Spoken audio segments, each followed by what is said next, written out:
You're listening to the Armchair GM Sports Network.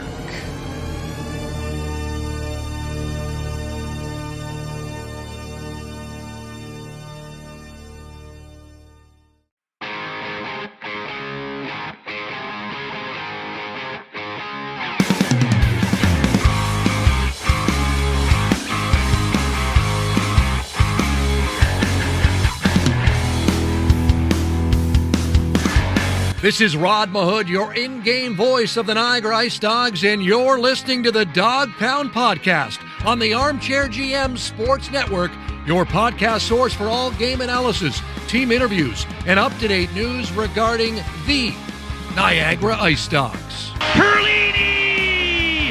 Overtime! IceDogs win!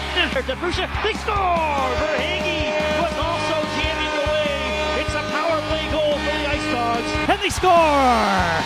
Hosang, first goal as an IceDog. Strom stops Shipley. Richie scores! Gets it to Akil Thomas. Thomas has the angle coming in. He scores!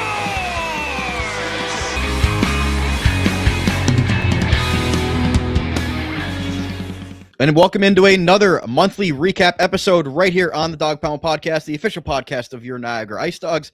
Proudly brought to you by Global Pet Foods, where pets are undeniably part of the family in their three great Niagara region locations in Niagara Falls, Fawn Hill, and Scott Street in St. Catharines. Make sure to give us a follow on X at Dog Pound Podcast. Stay up to date with all of our IceDogs coverage, as well as on Facebook, Instagram, and TikTok by searching the Armchair GM Sports Network. Thank you to everybody that's tuned in on our YouTube channel. You know what to do. Hit like, hit subscribe, smash that bell, and comment to stay in the conversation with us for all of our video episodes. And thank you to our loyal listeners on your favorite on-demand audio platform. Brandon Caputo and Christian Simmons are with you to break down the month of December and closing out the 2025 calendar for the Niagara IceDogs. Gonna hear from IceDogs general manager Frank Evola for our monthly maintenance chat as well, and new IceDogs forward Chase Hull. We're going to get his first initial thoughts on being in Niagara for about a week or so. We're also going to get Christian's scouting update with IceDogs prospects. We're also going to obviously discuss a big trade that happened with the IceDogs and big news regarding Riley Patterson and an accolade that he received earlier today. And we're also going to do our gift card giveaway for the three great Global Pet Foods locations here in the Niagara region and our ticket giveaway as well. So a jam-packed monthly recap episode for you guys. Christian, first off, Happy New Year to you. Happy New Year to all of our great listeners and followers and to the Niagara IceDogs. Beginning 2026, right off the bat here on we're recording on New Year's Day, but it comes out the second, the morning. But definitely, hopefully everybody had a safe New Year's Eve and going into 2026, exciting times. Oh, great. I mean, and for myself, I'm excited to be right there alongside you, kind of traipsing into the new year, excited for things to come on this show and with the IceDogs. And of course, to everybody else, Happy New Year's as well. Obviously, always a really fun time of the year. You get the fireworks, the noise, the hockey yesterday as well. So lots of fun stuff, or 2 days ago, I guess I should say, when this episode's going to come out. But yeah, just a fun night. Had some good times with family. I hope it was the same for all of our loyal listeners, that you enjoyed kind of the wrap of 2025, and let's get right back after it. 2026 should be fun. A busy slate of hockey here over the next 4 months, and I'm excited to dive into it with you, Brandon. Happy New Year to you as well. I didn't even say that. Happy New Year right back at you, BC. I hope it was a good one. Yeah, well, when you get to be in your mid-30s, they're not that glamorous, but again, just small get-togethers at this point in my life. But regardless of that, the IceDogs gave us something to cheer about closing out 2025, a big overtime victory. Ryan Roberk getting the overtime winner in that 2-1 game against the Oshawa Generals. And for the IceDogs, I think they probably would want 2025 to continue because they've won 4 straight. And we'll quickly just touch on that, Christian, as we start off the show here, is the December results. And obviously, we are aware, and everybody that follows the Ontario Hockey League, that the last 4 games that the IceDogs played were not necessarily against some of the top-end competition, you would say, in the Ontario Hockey League. Right. And that's no slight to the Oshawa Generals, Brampton Steelheads, and Sarnia Sting. But when you look at where those 3 teams are in the standings, and the IceDogs playing Brampton twice, and they've played them 7 times already this season, When you look at that, those are 8 points really that the Ice Dogs should have. And luckily they were able to come away with all 8 points, but it wasn't necessarily easy after going through a 3-game winning streak to begin the month after what we already know what November was. Right. Scores for the Ice Dogs. They won 3 straight to begin December. Then they lost themselves a little bit, lost 4 straight there, and then they finished it off with 4 straight wins. Christian, how would you analyze the end of the 2025 calendar for Niagara? I don't think we could have asked for much of a better finish. I think for the Ice Dogs, it was exactly what they were looking to accomplish. Finish those last 4 games, especially that last week. It was a difficult one. You had the back-to-back earlier in the week, and then you finish up on New Year's Eve, an early start at 6 p.m. Against Oshawa. So just a jam-packed week, able to pull out 3 victories this past week, which is fantastic for them. And to go back to your point about November, what a flip it's been here in December. Not exactly a great month with that no-win November. Here, they clean things up a little bit. They find a 7-4 record, start to win some games that maybe, to your point, are not competitive matchups, the teams that they want to be beating, but they're starting to build that foundation. They're starting to solidify themselves in the Central Division. All of a sudden, they're back in the conversation for potentially home ice in the playoffs. There's all these things happening because of the way they played here in December. So they couldn't have asked for a better finish to 2025. They really put themselves in a good spot so that here at the start of 2026, they can hopefully grab some really important points in the East and in the Central. I mean, we talked about it last show and we'll get into it, later in this one, that the start to 2026 is pretty terrifying. I think my New Year's resolution would be to have 3 straight Ice Dogs victories to start 2026. That would be what I'm asking for. But as far as the end to 2025, couldn't have been better. They got themselves back where they needed to be from an individual perspective. Some of their guys really starting to come alive. Ryan Robrick, Riley Patterson, rookies looking good. Ryerson Edgar's looking good. Ethan Zada's looking good. Goaltending continues to be a non-issue. So I think there's a lot of stuff when we kind of analyze this month. A lot of growth from individuals, but also from the team side of things. The power play got a little better. There's just a lot of things to like. There's a lot of growth happening inside that Meridian Center. And I'm excited to see what this team can put together in January. And you've seen the move so far from Frank Evola throughout the season and what he's trying to fit into that Chris Barch coaching system, right? Like we talk about, it's been a complete change from what they were last year, and it's taken some of their top end players some time to get adjusted to that. And I think we're starting to see, the fruits of that labor with guys like Ryan Robrick, who might have got off to a slower start for his, I guess, high expectation going into his draft year, but he's really solidified in the last little bit. Riley Patterson's up to 5th place in Ontario Hockey League scoring. Ryan Robrick's in 10th. So they've got some of those high end guys. And to me, like I look at that London Knights win, that was a big win because that was just before those guys had left for the World Juniors, because we know, mid to late December, if you get one of those good teams when they got a lot of guys away at the World Juniors, it sort of, I guess, waters down the victory a little bit. But that was the last game that the London Knights had, where they still had Sam O'Reilly. Dale Hunter was still behind the bench before both of them went away for Hockey Canada. So to me, I think that was the best win they've had in the month of December. Comparatively to some of those other teams they beat in the Oshawas, the Bramptons, the Sarnias. But when I look at that London Knights win, that's a solid win. And to me, like I look back at that one as being, other than the overtime theatrics of Sarnia and Oshawa, to me, that one stuck out.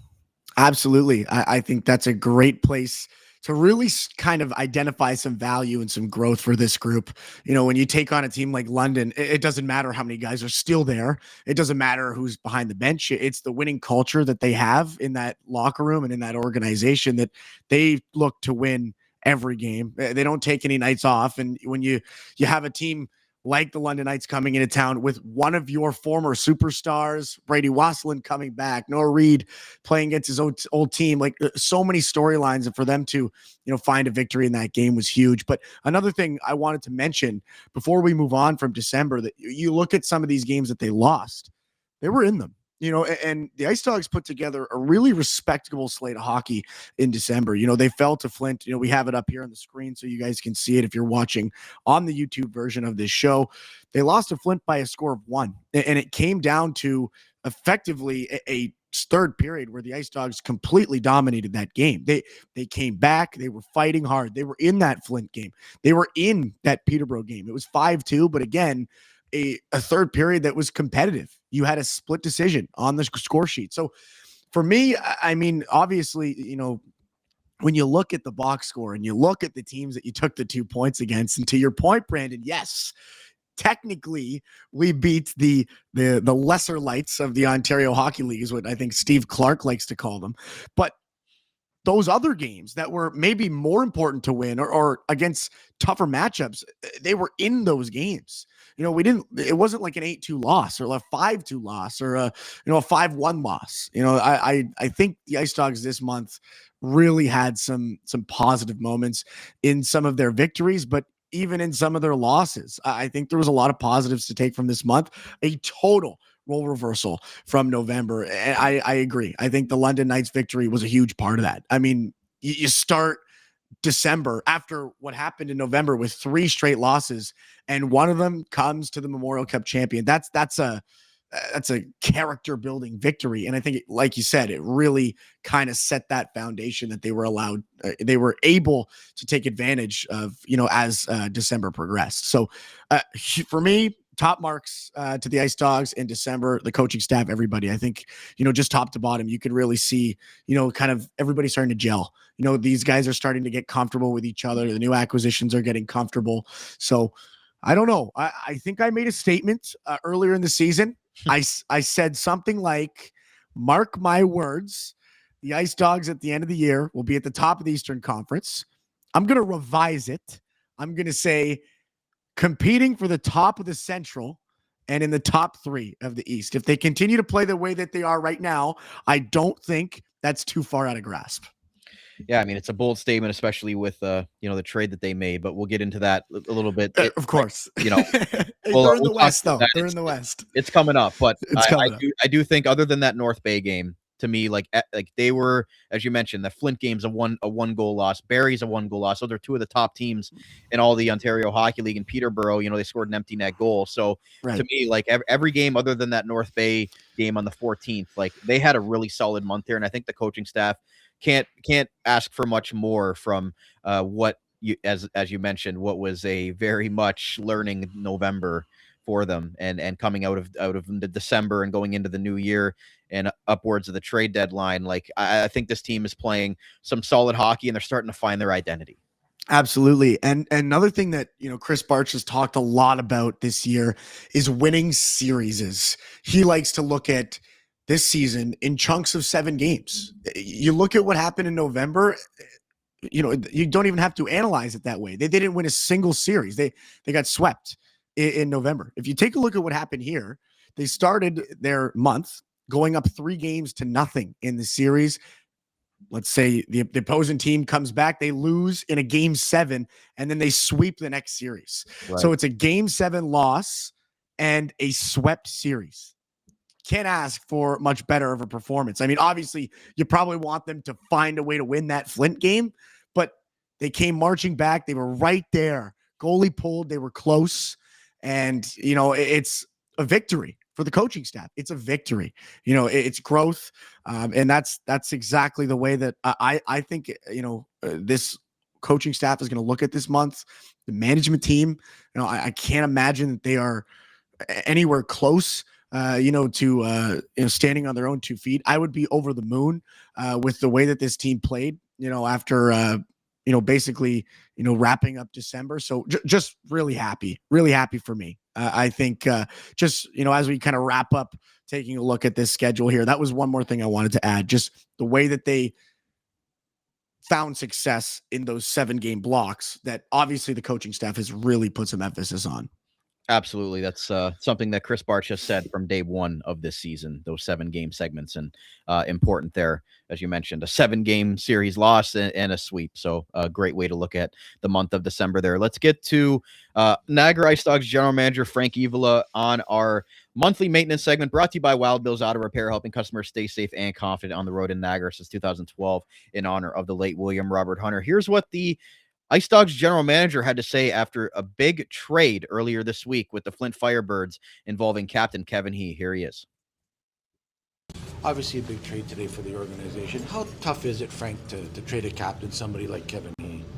Yeah, it's obviously a tough decision to make at a time of the season. Obviously, Christmas season, it's always tough to make that decision. But it's a work in progress. It wasn't just a simple conversation that you take or a phone call by a team that's contending for a championship in the other conference. But it's something that you think about. You take some time, map it out, and obviously in the position we're in and our draft capital, and if you guys take a look at what it costs to buy players and draft players and what you need to build a contending championship team, you need currency, and you need draft picks, you need players, and obviously it's a position that we want to put ourselves in the near future, and not only for short term but for long term.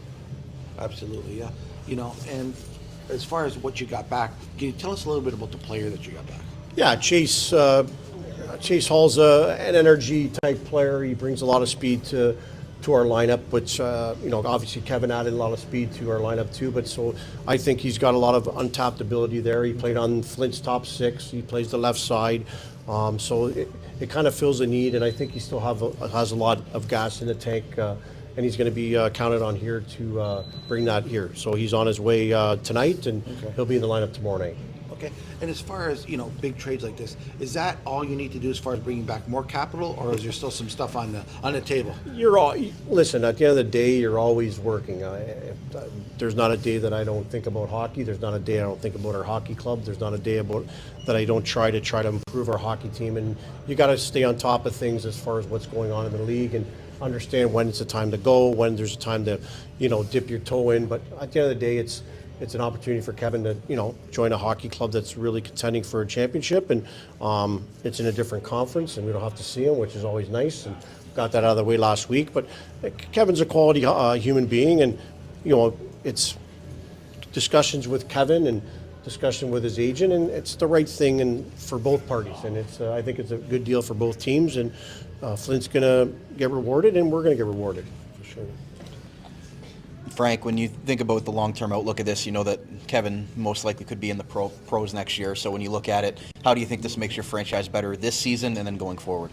Yeah, I mean, Kevin's Winnipeg Jets draft pick, signed player, and at the end of the day, I don't think he'll be returning to the Ontario Hockey League. So for the 35 games now that we're going to have him, and it's more long-term, obviously netting 5 picks, and the 5 picks can turn out to be 4 quality hockey players or 2 hockey players, depending on what you do with those picks. And now it's my job or our scouting staff to do our due diligence to draft players. And in my history with Oshawa and Windsor, I mean, at the end of the day, these are type of things that we have to do to start gaining momentum. We have the cupboards they're a little bit full, but they're not totally full, and they need to be full and to acquire or draft players. And at the end of the day, you need players to draft. And in my history in Windsor, we missed the playoffs, and then you reap the rewards of Ethan Belchez, J.C. Lemieux, Carter Hicks, Easton Garden. So now you look at Windsor now, and the rewards they're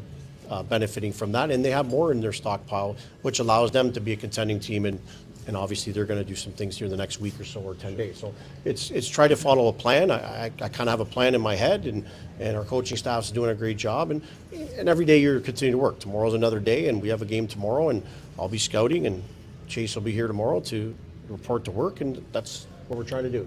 A lot of roster turnover, Frank. What do you think maybe changed from, you made that trade at the beginning of the year for Patterson, gave up some picks, and then the Wasslin trade for Reed, and the moves that you've made throughout the season here, how do you think that sort of is part of the plan and part of the process here to now get you to this point to make this big deal with Kevin? Yeah, I mean, Patterson was a big acquisition. His leadership ability, he's got 4 game-winning goals. That's 8 points in our standings. A centerman that plays major minutes. So I think that's an important part that we integrated him into our system. He's a leadership on and off the ice. He gives examples to our other guys. So he's a quality human being and another pro. So Brady Wasson was a situation that I know we could talk about till the cows come out, but it's good for him. It's good for us, a local kid that's going to be here another year. We didn't know if Brady Wasson was going to go to college or not. So the uncertainties of the landscape of hockey now, there's numerous kids in our league that are probably going to dip their toe in college next year. So you have to be careful with trades you make and assets you give up to acquire players. So it's every team's needs are different at certain times, and I think we'll see the reaps of benefits. Like tonight was a great character win without Kevin and without Resnecker in the lineup, without Chase. So I mean, integrating 2 more healthy bodies in the lineup tomorrow, it adds a little bit of energy to our group. So, and you know what? At the end of the day, it's more responsibility for other players to step up and take the bull by the horn and relish the opportunity. Lastly, just on Cole Cooksey, now that you open up an overage spot, is that something that you might be looking at over the next week and a half?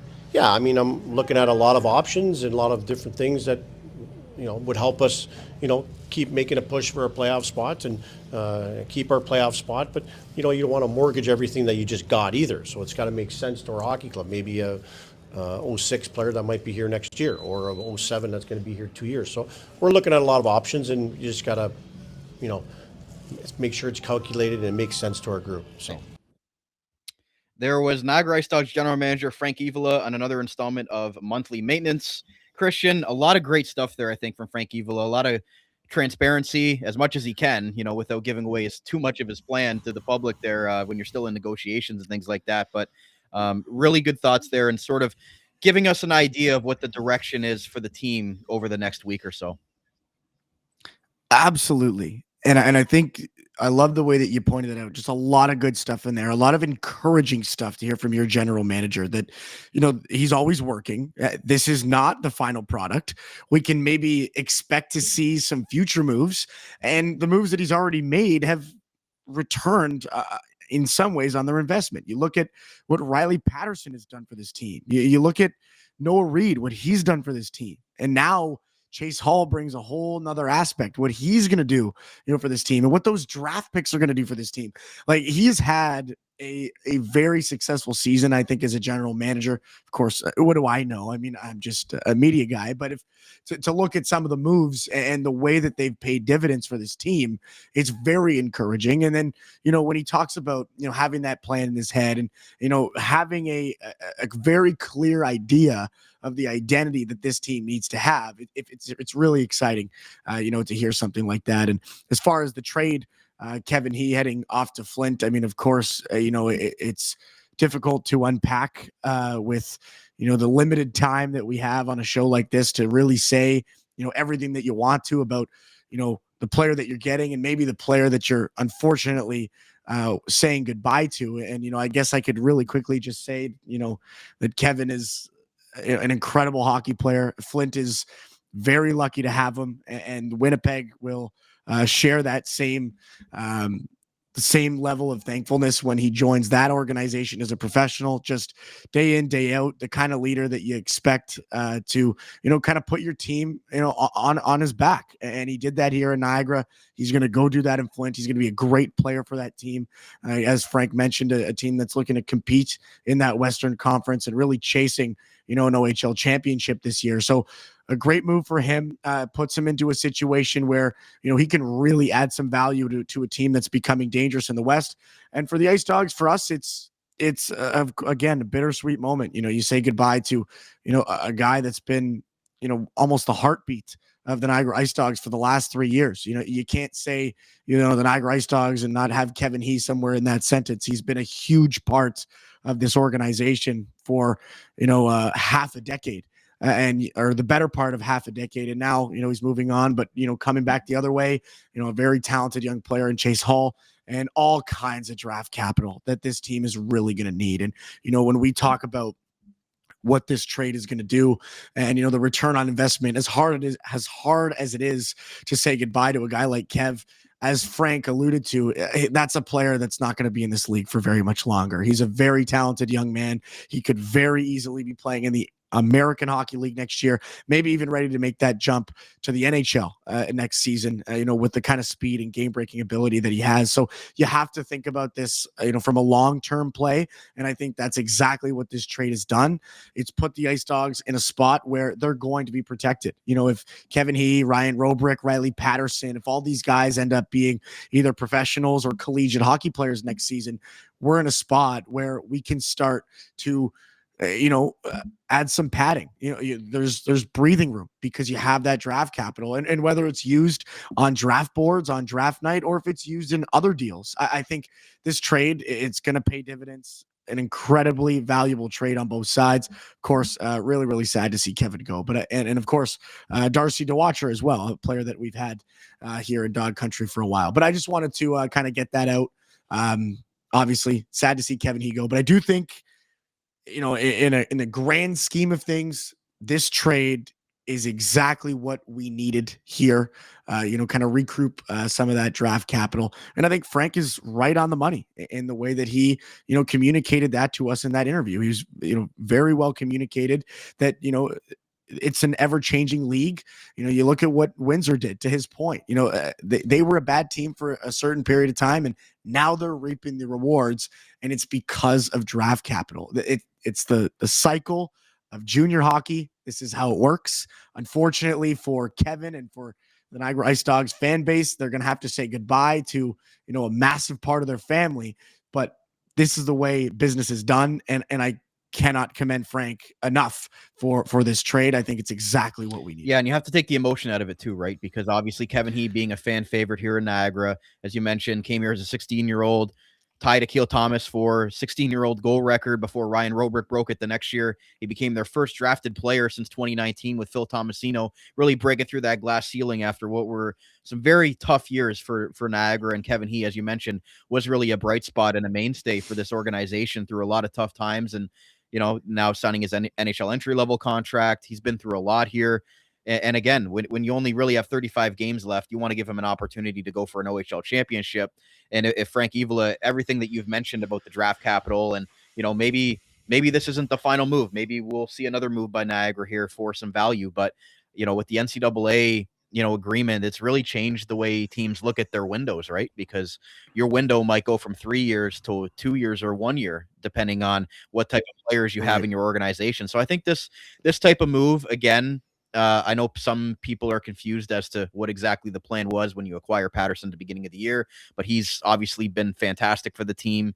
Then you move out Kevin and you're starting to say, okay, is it more of a retool? Is it a rebuild? What exactly is it? So I think Frank Evola is sort of in that retool mode right now because he's not scorching earth trading every single great player with term or that can get him a lot of assets. But when you looked at it, you said, they might need to trade one of their top end players to get some of that draft capital and recoup, and restock the shelves, as you mentioned. And to me, Kevin made the most sense, even though, you'd love to have him and he's worn the C here and a fan favorite. But to me, this opens their window for possible 2030. I don't want to get too far ahead of ourselves because we haven't even had the Memorial Cup in Ontario in 2026-7 yet.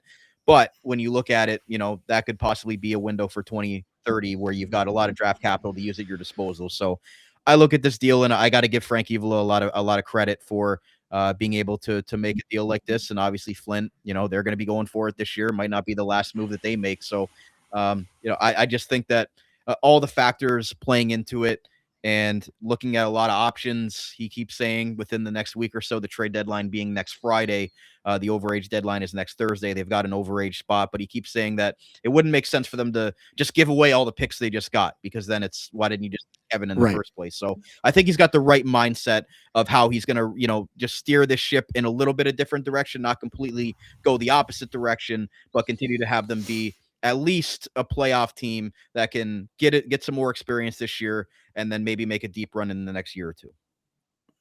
Yeah, and you know what? I don't know that it's entirely a retool. This is a team that still has a ton of talent. You look at, that top six and some of the other guys in the bottom six that have proven themselves to be very worthy of scoring goals. You got Hayden Reed and Noah Reed and Alexander Hage. You still got Ryerson Edgar there and, kind of a maybe third or fourth trigger man. You got Ryan Robrick, you got Riley Patterson. So there's a lot of talent still here on this team. I think it's more about positioning, for Frank. This is not about just this year. It's about, being a first year general manager of a team.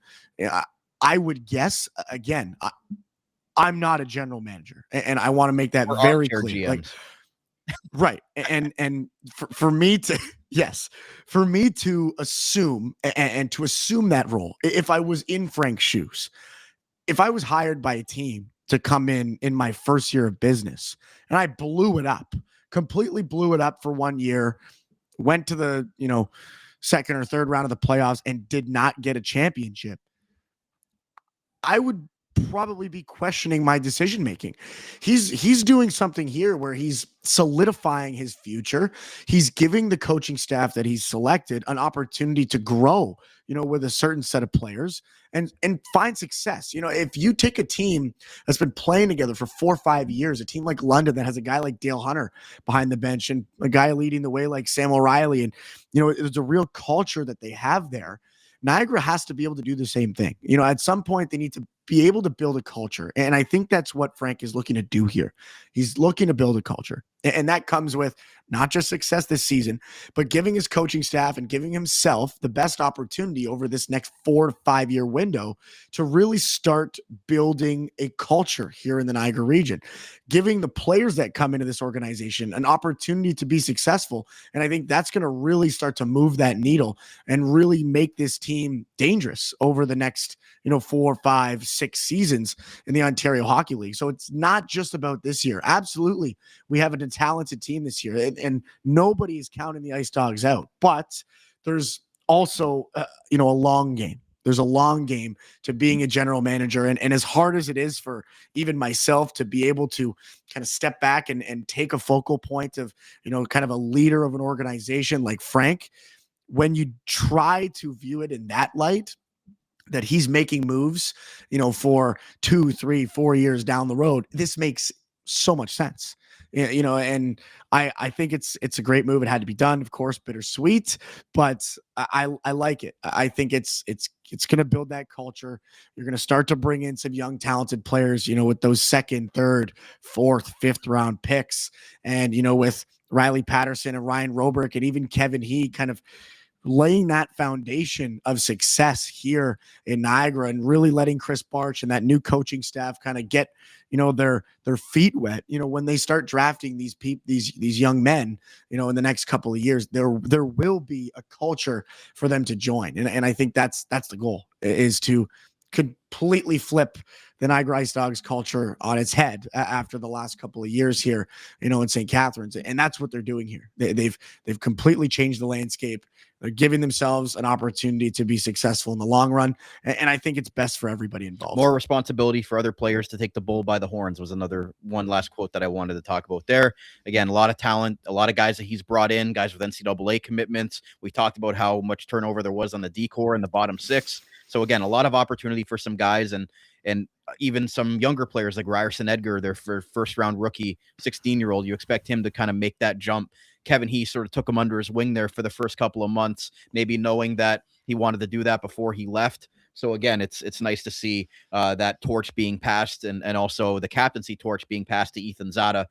Tampa Bay Lightning 2nd round's already signed from this last draft. So obviously Ethan Zada, so far is perfect in his tenure as captain, 2-0 record so far. But again, he's another guy that you look at, going forward that they'll have at least for this season, possibly next season. But again, the way that this sort of boat in junior hockey has been swaying back and forth with the NCAA agreement, I think Frank Evola had to set himself up, with a safety net, as you mentioned, going into the next couple of years. And I think that trade does it here with the Ice Dogs, as tough as it is. And as tough as it is for the fan base to say, are we just going to get another, one series of playoffs? I mean, we understand that. We understand that they've only had one playoff series in the last 6 years. But if you want to set yourself up, as you mentioned, for long-term success, if you go 1 or 2 rounds this year and you moved everything, and then the next 2 or 3 years, you don't have anything in the cupboards, I don't necessarily think that's a smart plan either. So Frank is very calculated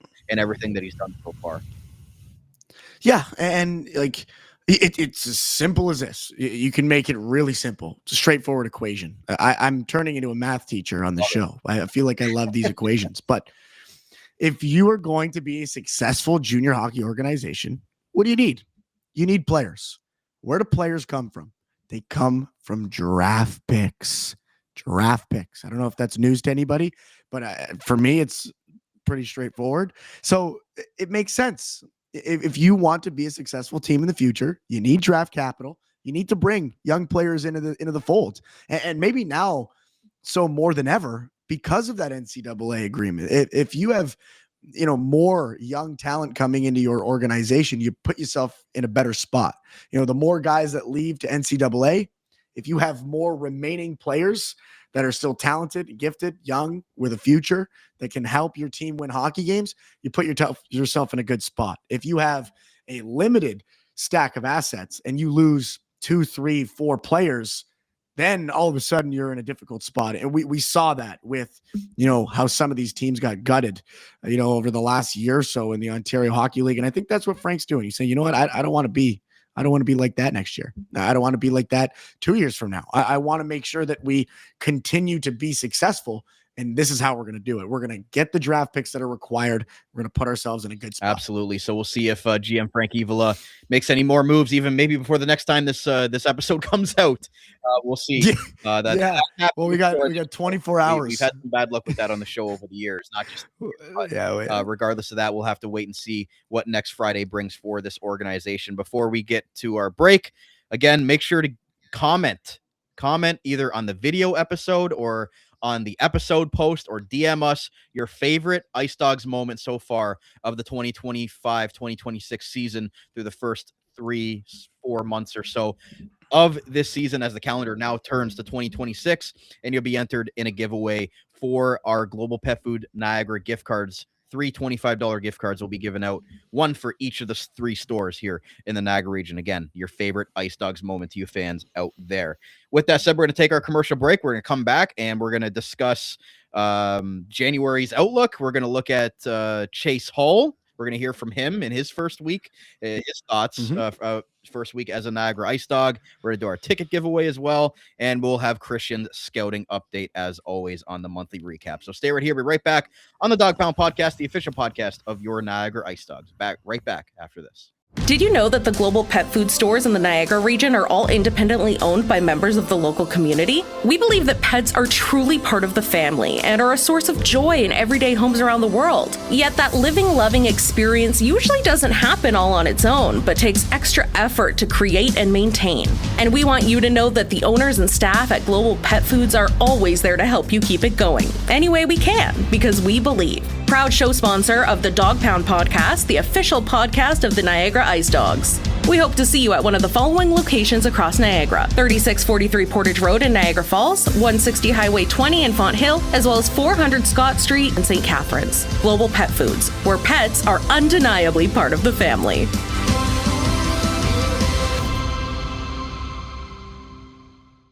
Are you an employer looking to hire? Let the Niagara Employment Help Center save you valuable time and money by making your hiring process easier. Their services include free job postings in-house and on our website, fill job vacancies quickly and efficiently, access to a bank of potential employees, reduce employment costs, and financial incentives may be available to offset the cost of new hire training. Check out their website at ehc.on.ca or call 905-358-0021 for more information. The Niagara Employment Help Center, helping people find work since 1983. This Employment Ontario program is funded by the Government of Ontario. Wild Bill's Auto Repair is your local center for auto maintenance and repair in the Niagara region. Since 2012, Wild Bill's Auto Repair and Body Shop has been helping customers stay safe and confident on the road, knowing their vehicle is in top running condition through the garage's services. Located at 7868 Oakwood Drive in Niagara Falls, the garage started as a tribute to the owner's father, William Robert Hunter, who passed away, continuing the same community spirit and high level of service which customers can expect from him back at Hunter's Auto Repair. Their multi-award-winning auto shop has earned the trust of the Niagara community with its fair treatment of all customers who can feel confident they'll get trustworthy advice and repairs during their visit. Their experienced crew loves meeting new people and looks forward to forming a lasting partnership for the care of your vehicles. To find out more or to book a service, contact them today at 905-358-7868 or wildbillsauto.ca. Wild Bill's Auto Repair, helping customers stay safe and confident on the road since 2012. J&L Flooring is Niagara's specialty flooring and design company. They take great pride and provide elite customer service and support. With a beautiful showroom, great pricing, and a wide variety of truly unique products, J&L Flooring is your specialty flooring and decor boutique shop. All of their products are environmentally friendly and responsibly produced so you can feel good about your flooring choices. Their goal is to build authentic relationships based on honesty and integrity that they foster with respect and authenticity. Offering a unique and wide range of quality products presented by a knowledgeable and patient team, they simplify the process to make your life easier and to make your home more beautiful. Visit them at 4424 Montrose Road in Niagara Falls or find out more at jnlflooring.com. If you think you can get a better deal anywhere else, you don't know Jack at JNL Flooring. Hey, this is Ryan Strom. This is Carter Verhage. This is Brendan Perlini. This is Phil Tomasino. You're listening to the Dog Pound Podcast, the official podcast of the Niagara IceDogs.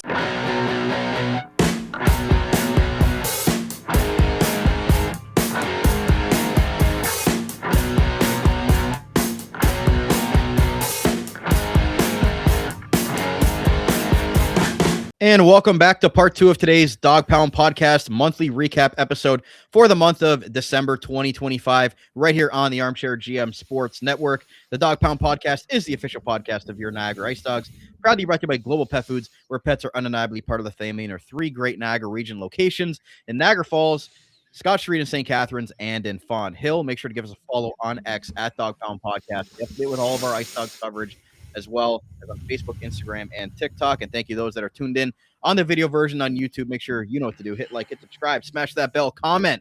We want to hear your thoughts out there, as always, on what you thought of the team this month. As well, thank you to our loyal on-demand audio podcast platform listeners. As always, Brandon Caputo and Christian Simmons are back with you, continuing to bring in the new year. Ring in the new year is going to be the name of this episode. Starting 2026. Can't believe we're in the year 2026, Christian. It's crazy, I know. Isn't that? It's insane how fast it's going by. Speak for yourself. I mean, well, here's the thing. Like, I would feel like I was 18 yesterday. Like, come on. Like, I get I'm gonna get no sympathy from anybody that's probably listening to this show, but it's going fast, man. I'm in the fast lane. I don't know what's happening. Like, I don't know what's going on, but it's flying by. What a year, though. What a year. You know, and I feel like they just keep getting faster. Every time we do this New Year's Eve celebration, I feel like it's like 20 days earlier than the one before it. You know what I mean? It just keeps getting, it comes faster every year, I guess is what I'm trying to say. So I'm just as shocked we're here already. The way I feel is now that we're getting into 2010 born players, that's the year I graduated high school. So that's how I have my feeling of being old, is that we're now scouting players that when I was graduating high school. So I know. Well, we're not too far, because for me it would be we're like 6 years away, 6 or 7 years away from my high school graduation. So yeah, it's scary. These kids are like 8 years younger than me. Like, that's unbelievable. But I feel your pain. I feel like we can relate. So crazy. But yeah, bringing in the new year, and it couldn't have asked for a better way to do it than right here on the Dog Pound Podcast. Always happy to be here. Speaking of ringing in the new year, Christian, let's start off with some great news we got earlier today, and that was great accolade for Niagara IceDogs veteran forward Riley Patterson being named OHL Player of the Month for the month of December, finishing off a 2025 campaign that has been fantastic for the Vancouver Canucks signee.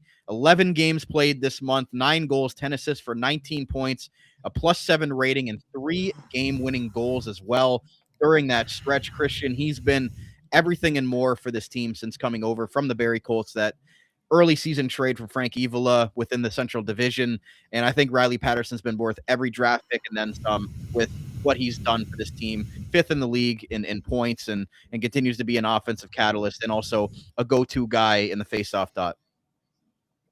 Absolutely. And you know what? There's a couple of heads that I'm sure are turning inside some of these NHL organizations. There's probably some scouts that have maybe been fired over this guy. Like the kind of waves he's made, you know, coming back, to the Ontario Hockey League after what was it? It was about a 60-point season last year, a 5th-round draft pick to the Vancouver Canucks. A guy that was a 20-goal scorer, played on a Barrie Colts team that was fantastic, didn't fill, a top role with them, more of a backup scorer, to Cole Baudouin, and 59 points. So there it is, 25 goals he had last season after scoring, 29 in that rookie season of his where he was leading all rookies in goals, I believe, that year. So a 4th-round pick. Excuse me. I'm getting all my numbers wrong.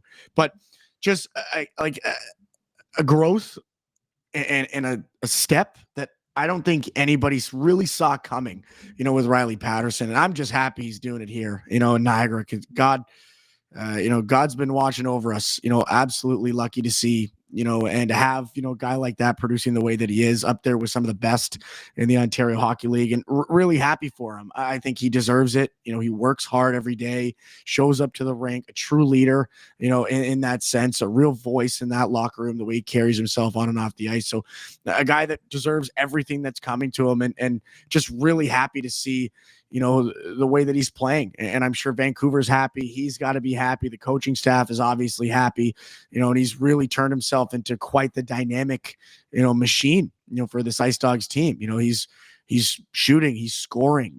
That interview with Frank talked about it. He's got 4 game-winning goals this season. He's won, 8 points, for this team in the standings. He's a big game player. He shows up when it matters, and he's got that kind of swagger where, he could, take the puck down the wing himself. And, he's got that kind of confidence. And that for me is the big one, is he's playing with a certain level of confidence this year that I just don't know that he's really had in previous seasons. And maybe that's just because of, what he experienced in Vancouver, or, some of the workouts he went through this summer, but he's really starting to appear like a professional, and it's showing up on the score sheet. I mean, take a look at this, the month of December, just disgusting. I love that. 3-1-3.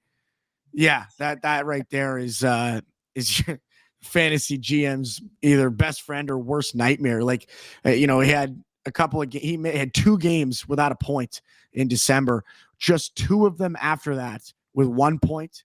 The remaining games, he had more than a point in each game. Just an absolute weapon, this month for the Ice Dogs. 19 points in 11 games. Absolutely deserves that OHL Player of the Month honors. And I don't think he's going to slow down. The way he plays, the way he played against Oshawa, the way he played all week, he just looks so dangerous. And he's a guy that creates offense for himself and also creates for others. And that's what makes him so good, is that he can score, he can shoot, he can skate, he can win faceoffs, he can also pass. Great skater. Everything's kind of just coming together for Riley Patterson this year.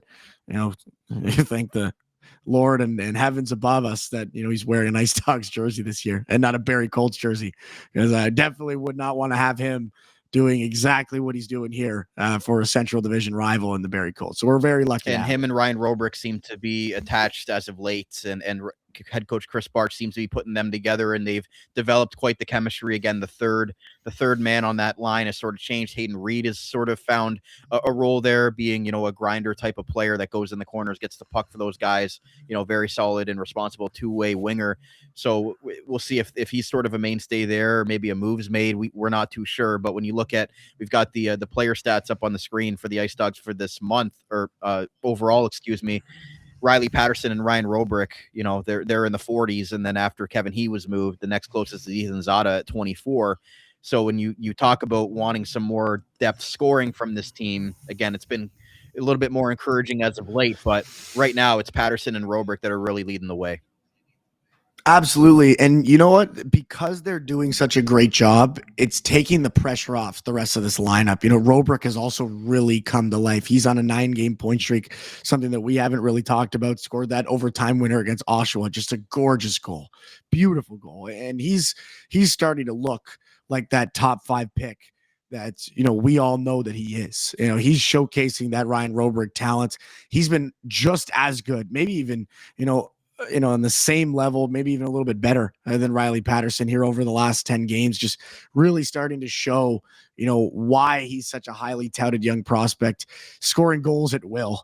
He's getting back to, creating shots and opportunities for himself. We saw it in that Oshawa game, the way that he created that shot in overtime, just makes a great move in the high slot. And those are plays we've been seeing from Ryan Robrick, and also smart plays in other areas of the ice. He's not just been scoring this year. He's also using his hockey knowledge and his hockey IQ to open up opportunities for his teammates. He's got 22 assists, already in 35 games as well for 43 points. He's right back on pace to effectively match his total from last year. He's right there, with some of the best scorers in the Ontario Hockey League. He's been just as good.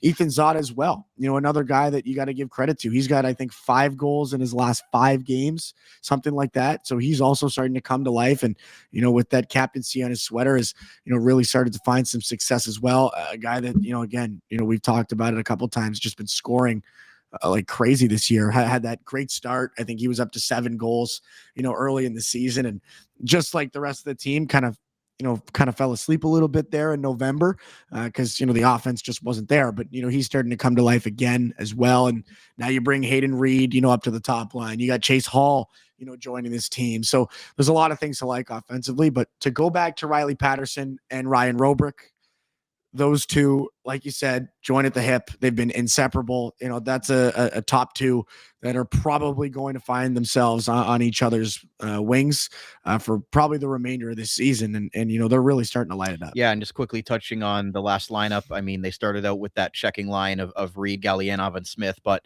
for me, Robrick, Patterson, and Reed is sort of kind of taken over as the de facto top line, with Zada, when Edgar being up there on the right wing is interesting. Again, continues to develop in his first year, with newcomer Chase Hall, as Frank alluded to, a high compete player, a very, responsible 2-way player, but also has some untapped potential, has some great speed as well. So we'll see sort of as the identity of this team continues to play out with the players they're bringing in for head coach Chris Barch. It seems to be fast and physical are the types of players that they want. And it seems like the players that are still on this team have either bought into that, or they are starting to learn how to play in this system with what Chris Barch is expecting from all 12 forwards and all 6 defensemen as well. Yeah, it's a playoff brand of hockey. Fast and physical is what it takes to win at the highest of levels in any hockey rink ever on planet Earth. I don't care if you're playing in the National Hockey League, the Ontario Hockey League, or minor midget, in the GTHL in Toronto, competing with some of the best draft eligible players, guys like Ryerson Edgar was last year, like in York Simcoe. Every level, that's what it requires. You have to be fast. You have to be physical. Of course, you got to be talented, but if you can't compete with the best of them, if you can't win puck battles in the corner, if you can't take hits, if you can't, give hits, you're not going to find victories in those nitty gritty areas and in those difficult games. And Frank knows that, and Chris knows that. These guys are very well established hockey minds. They've been around the game long enough to know what it takes. Chris on the ice in his own career, and then of course Frank with the numerous successful ventures he's had around junior hockey. These guys know that's what it takes to win, and that's what they're doing here. They're starting to create an identity, and that's something that I talked about earlier in the show, and I really do believe that that's what they're looking to accomplish here, and it's in the truest sense of a team. It's you're going to buy into what we're doing here, and if you're not, then you're probably not going to play. And I think Chris has said that in plenty of post-game interviews that there's a way that we're looking to do it, and everybody's starting to buy in, and that's what you like to see. It's about kind of putting together that identity. Every good team in hockey has an identity, every single one of them. They know what they are, they know what they're trying to accomplish, and absolutely, I think with these acquisitions, Chase Hall, and bringing in some more speed like Hayden Reed and Noah Reed, and all these guys are going to keep filling the roles that they were brought in to fill. And it's exactly what the head coach and the general manager are looking to accomplish. And again, 5 new names on that back end, other than Callum Shinowski. All those guys are new. Grayson Tiller, that big trade as an overager, and then the other 4. Frolov being brought in the Reed trade from Flint, then Barnes, Riesenecker, Spencer are all playing, in their first years of full-time OHL hockey. So again, it's taken them a little bit of time to really, get seasoned. And I think that they're really starting to come together on that back end. Even Sebastian Del Elche as well, a guy, his first year OHLer. But quickly before we move on, Christian, it seems like Vladislav Yermolenko has sort of taken over that role as the number one goaltender. I believe it's 11 straight starts he's had over Charlie Robertson. But again, sort of riding the hot hand right now because Yermolenko's played so well and he's been the Ice Dogs. Other than like the Pattersons and the Robricks, to me, Yermolenko has to be right up there as the team MVP this year. I can't argue with that at all. He's been huge when he's had to be, and he shows up, with massive saves, when they need him, and, such an active guy in between the pipes. He plays with, that butterfly, style. He doesn't give up a whole lot, in the lower aspects of the net. And, looking at his stats here up on the screen, just 906 save percentage, 13, 9, and 2, for a team that lost 9 consecutive games, for him to have a winning record just, speaks to how brilliant he's been this year. To your point, it's not just the guys that put the puck in the net. It's the guys that keep it out of your own. And he's been doing that exceptionally well this year. So absolutely, he deserves to have his flowers as well. You look at how many games he started, he's up there at 27, to Charlie Robertson's 13. So he's really starting to take control of the crease, and, can't really blame anybody, for making a decision like that. He's earned it.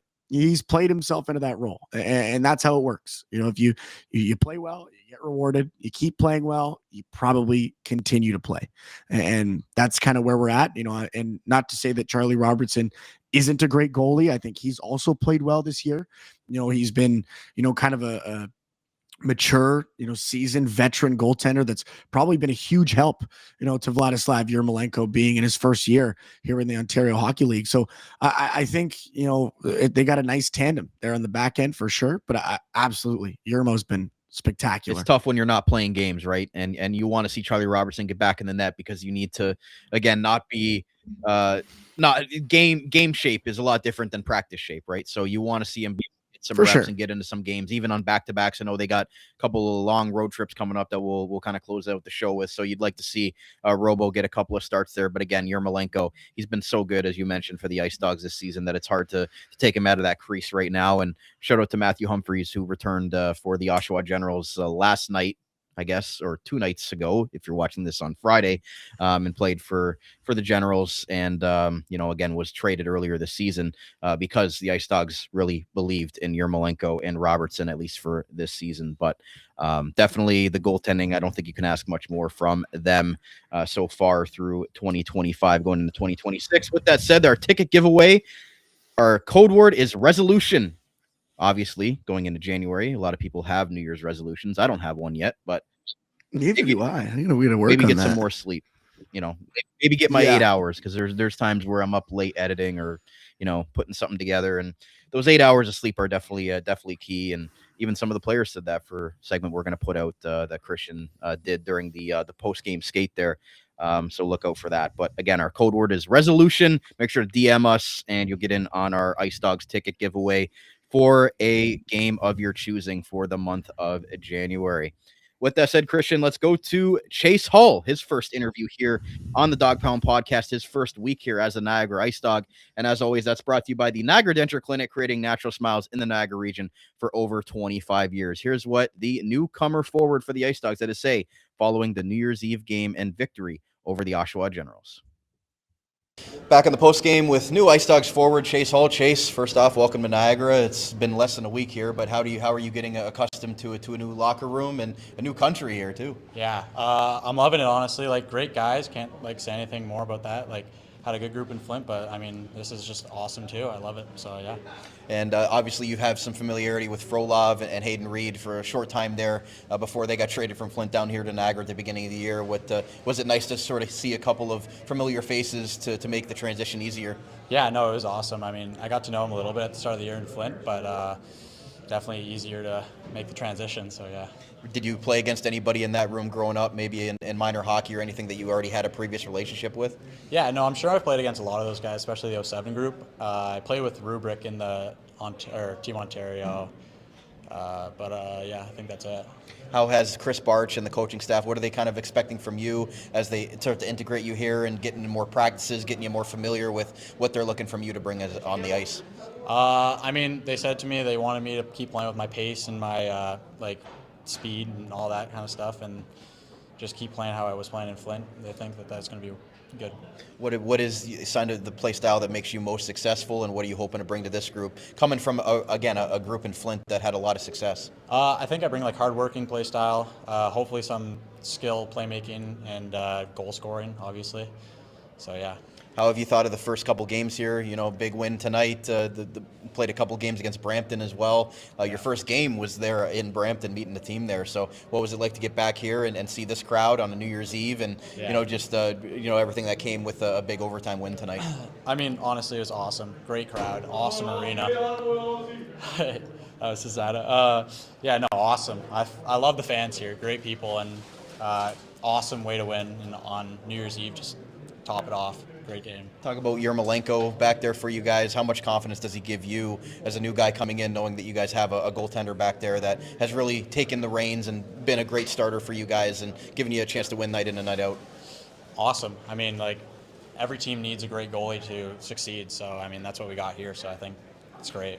What would be, I guess, your New Year's resolution for yourself and this team the second half? I'd say just keep doing what I'm doing. Maybe try and get some more points. That's obviously something that everybody wants, but and for our team, just keep on winning. I mean, we've won like our last 4, I think, so I just want to keep that rolling into the new year. New IceDogs forward Chase Hull. Chase, welcome to Niagara. Happy New Year and best of luck. Thank you. There was new IceDogs forward Chase Hull on the Niagara Denture Clinic IceDogs post-game interview, and again, we're still going to have our monthly captain segment. Obviously, Kevin He. That segment, we're going to have to audible that, and we're going to get Ethan Zada on this show going forward every single month for the rest of the season. We're still trying to figure out a name for that, but Ethan Zada will replace, obviously, Kevin He on our captain segment. But great to talk to Chase Hull, get his initial thoughts there, Christian, a hardworking, playmaking, speedy winger. And what were your initial thoughts from his first couple of games here? Yeah, no, I thought he's fitting in well. Again, it goes back to what we were talking about briefly earlier on this show about the identity. He's going to bring that identity. He's going to fit in to that identity they're trying to build here. Obviously, another guy that can score too. I think he's got 13 points so far this season. A guy that is going to help kind of bridge the gap, in between those top scorers and some of those guys in the bottom 6 that just aren't scoring as much, this year. It's a pretty well documented thing we've experienced with this team is there's been a huge drop off, from that top 6 to, the bottom 6 from an offensive production standpoint. So exciting to see what he's going to bring on the offensive side, and really excited to have him. Of course, to Frank's point, a guy with all kinds of untapped potential. So, he's playing with a couple of guys that he knows very well. Played with Robrick, like he mentioned, in that Team Ontario setting, and then, with Frolov back there in Flint. So exciting to see, what he can bring. He comes from a team that was winning hockey games, this season, a team that's found lots of success, and, maybe he can bring, a little bit of that here to Niagara as well. And, be another leader, in the room. Obviously, still a first-year player, but played a lot of really meaningful hockey with a team that's soaring, up the Western Conference. And, he can absolutely bring that experience with him, here into St. Catharines. So I think he's going to be a great fit. And he's an 18-year-old too, so he's a rookie, but he's a little bit more seasoned of a rookie than you would expect coming into this league. So, right. With that said, Christian, again, quick outlook on the standings. The IceDogs as of right now, and this includes the afternoon games today that included Oshawa and Peterborough, I believe. I think they played Ottawa. Regardless, there was 2 games, but it didn't really affect the IceDogs in the standings very much. But they're up to 6th now. They've passed the Kingston Frontenacs. They're shortly behind the North Bay Battalion there for 5th place in the conference. And again, like I don't want to necessarily count this team out. I know people after the Kevin He trade, thought they were going to go in a different direction, but they still got a lot of top end talent. And even if they do make 1 or 2 more moves, maybe some new players are in, maybe some players are out, they've still got the core here that has been playing so well as of late. And again, against some lesser competition, this month is really going to showcase what they're going to be made of, playing against some really good teams here, especially coming up this week. But, encouraging stats that like they're not a 9th or 10th place team and just completely out of it. Like they continue to play good hockey despite what's going on off the ice with certain moves. Yeah, for sure. And you look at it, a totally different spot than you were in a month ago, now in 6th place and 5 points out of 4th. You're right there, for home ice advantage, and it's close. And there's no reason why you can't catch Peterborough. you've been playing some really good hockey, even against Peterborough and, against North Bay and against Kingston and Sudbury. Those are all beatable teams, Brampton, Oshawa, teams that you've beat this year. And then you look, on the other side of the things, in the Western Conference, teams like London in fourth place and, Guelph, you've had success against these teams. And, I wouldn't be surprised if they can find their way up to fourth. They're right there, just 5 points behind, 1 point, behind that North Bay team. So they're knocking on the door. They're trending in the right direction. It's exactly where they want to be. And, like you said, it's going to be a tough stretch of hockey here, for the next couple of weeks. You got, 3 incredibly difficult games, maybe the 3 hardest games in the league. If you look at it, those are 3 of, some of the big time heavyweights, in the Ontario Hockey League in Windsor, Barrie, and Brantford. And then, you see Sudbury, Sioux, a little bit of a break there with kind of a stretch in the Western Conference with Sioux and Guelph. And then you see Peterborough, Brantford, Barrie, Owen Sound. Like, that's another really important stretch. A lot of really important points there, in your conference and outside of it. So a huge month, of January here coming up, looking to continue, with what they set, in motion in December and, really continue to build on it. And I think it starts, with these first 3 games. If you can find a way to take 4 out of 6 points or even 3 out of 6 points or, 6 out of 6 would be a dream. If you can beat Brantford, you can beat Barrie, take 4 points in the Eastern Conference, put yourself in a position where not only are you competing for 4th, but maybe you're even challenging for 3rd. Like you find a way to close the gap on Barrie. So if that's what you're looking to do, you have to win that game. So I think, and then of course, Windsor, such a dynamic team in the West, it would be a huge test, to see a team like that, right after, 3 straight victories. So I think it's an important chunk of hockey, that we got coming up here in January. A lot of really important points on the table. I think the Ice Dogs are primed and set, ready to go out there and get it done. They just got to, keep playing the way they're playing. And I got no doubts in my mind that they can have another month with a winning record. Yeah, and I think these first 3 games could give them a lot of confidence and momentum going into that second half of the month. Again, starting tonight with Windsor, Barrie, Brantford, and then you've got Sioux twice this month. You've got Oshawa again. You play Barrie twice. So again, you're playing a couple of teams multiple times this month where you'll have an idea. You play Brampton again. You've already seen 7 times. You've got a well enough scouting report on them. So we'll have to see how that goes. And you'll play Brantford twice again in this month as well. So 3 teams are going to play multiple times within this month. And we'll see where they kind of stack up there. But these first 3 games will really, be a solid test for them of where they stack up. But with that said, Christian, we're going to end the show as always on our monthly recap episode. And that is with Scouting with Simmons. We've got 4 players that you're really going to hone in on. Who do you got this month? Yeah, so we mixed it up a little bit. We have our 2 front runners, and those guys are going to stay the same this year. It's Caden Bell and Tyler Lee back again. I know the fans might be disappointed that we threw 2 new guys, 2 of the same guys right back in the mix, but you got to watch the way that they're playing to understand why they're on this list. These guys are absolutely going to be in Ice Dogs uniforms next season, either in full-time roles or in, fringe roster players. Tyler Lee in particular has really started to come alive. He's got 5 goals in his last 5 games, 12 goals on the season, 22 points in 29 games. He's that 6th round pick of the Niagara Ice Dogs, really looking, to make a jump. And then Caden Bell, maybe the most intriguing prospect, just a guy that has been scoring at will, in the Greater Ontario Hockey League and really has all the tools, 5'11", at 180 pounds, he's really built, that strong foundation of physicality for himself. He's got great vision, a great shot, that 3rd round pick, from 2025. So a guy that, this team is really looking to bring in, next season. And, when they say goodbye to some of those, overagers and really open up some roster space, depending on what happens with, Reisnecker and, who knows, who's going to be on the back end next year. There could really be a spot for Caden Bell and for a team that is still, mind you, looking for, kind of that bona fide number 1, quarterback, defensive guy on the power play. I think Caden Bell could absolutely fill that void. So Caden Bell playing with the St. Catharines Falcons in the Greater Ontario Hockey League, Tyler Lee with the Pelham Panthers. So those 2 guys, kind of my 2 off the top. And then the next two are some interesting ones and some later draft picks, one in the 9th round and one in the 8th round. It's George Raymond with the Hamilton Kilty Bees, a guy that I see on a regular basis. And actually, he's returning from injury. And that's a reason why I wanted to put him on this scouting list. Mr. Raymond had some issues with his shoulder earlier in the season, has only played 15 games so far this year, but was really that lockdown, defensive guy, a big body, 6'2", 192 pounds. He plays that shutdown kind of role.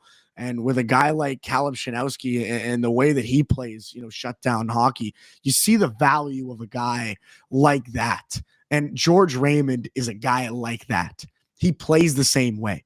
He plays with the same kind of grit. He's blocking shots. He's getting in the corners. He's mucking it up. He's winning battles. And, I felt, following the week that we had with Caleb Shanowski, I felt it was only right, to pay homage to another very similar player and a prospect of the Niagara IceDogs that could very, very realistically be joining this team. Maybe not next year, but the following year. And we'll definitely have to update the fan base next month.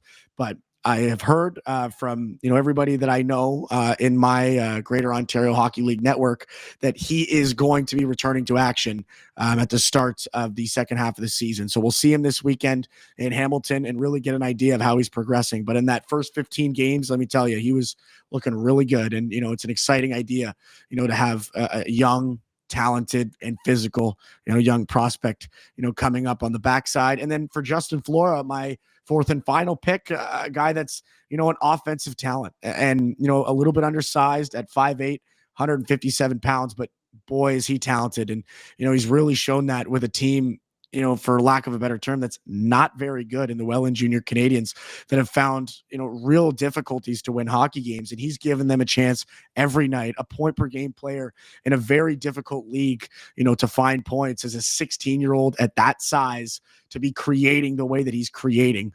And he's a 9th round pick in 2025. So another guy that's, on the come up, all kinds of talent alongside his brother, and Jaden Flora, who's also a Niagara IceDogs draft pick. So a good chance that you see maybe not just Justin, but Jaden as well, the Flora brothers as Niagara IceDogs prospects. So that's my 4, 2 new ones that you haven't heard of, 2 of the same returning guys, but I wanted to give you just another heads up that, these guys are for real.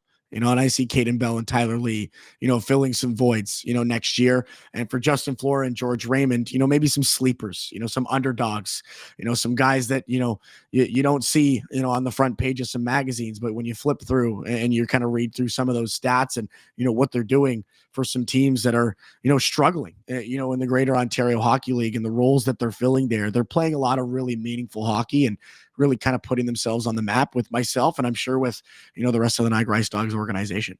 Absolutely. And a little plug here. If you guys aren't aware, Christian does play-by-play for the Hamilton Kilty Bees in the Greater Ontario Hockey League. You can catch that on Flow Sports every single home game. So obviously get a good look at George Raymond there with the Kilty Bees in the second half. But always love this scouting segment. And obviously Caden Bell, being down there with the St. Catharines Falcons, the Rankin Construction Falcons, as our good media colleague Bill Potras loves to say every single time we see him. Big Falcons guy himself. So always get a great look at Caden Bell and sort of the IceDog most coveted prospect right now, I guess you could say. So we always want to keep an update on him, but it's nice to see some familiarity there, but also some new faces as well. And quickly, Christian, a goaltender for the IceDogs, is also a prospect that has now found a new home. What's that? Oh, Finn Moffitt. Vin Moffitt, yes. Oh my goodness, how could I forget? Yeah, no, a very, very talented young man, a guy that has always kind of been in the conversation, in training camp. He plays great. He's got a lot of skill with the Fort Erie Meteors. He started his season in the Greater Ontario Hockey League. Now made the jump to the QMJHL, found a home there in Gatineau, I believe. And really, really good for him. Congratulations to him, his family, his agents. A really great opportunity for him and a guy that, he continues to grow. Maybe we, bring him back, at some point, but a really talented young man, and goes to show, the kind of drafting that, this Niagara IceDogs team has been doing over the last couple of years. That's a guy that hasn't seen a single minute of Ontario Hockey League play, and still, is dominating, some of the lesser junior leagues, in Ontario, and has really impressed, some other scouts and some other teams, around major junior hockey. And these guys on my list are no exception to that fact that, these leagues are fantastic young, fantastic leagues for, these young guys to develop.